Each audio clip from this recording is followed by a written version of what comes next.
ईश्वरः परमः कृष्णः सच्चिदानन्दविग्रहः अनादिरादिर्गोविन्दः सर्वकारणकारणम् चिन्तामणिप्रकरसद्मसुकल्पवृक्ष लक्षावृतेषु सुरवीरविपालयन्तम् लक्ष्मीसहस्रशतसम्भ्रमसेव्यमानम् गोविन्दमादिपुरुषम् तमहम् भजामि।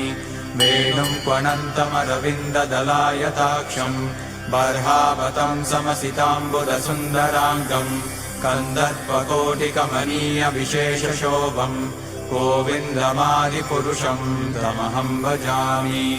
आलोलचन्द्रकलसद्वनमाल्यवंशी रत्नाङ्गदम् प्रणयकेलिकलाविलासम् श्यामम् त्रिभङ्गललितम् नियतप्रकाशम् गोविन्दमादिपुरुषम् तमहम् भजामि।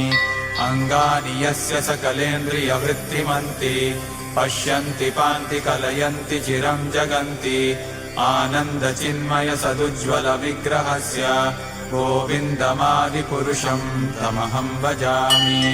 अद्वैतमच्युतमनादिमनन्तरूपम् आद्यम् पुराणपुरुषम् नवयौवनम्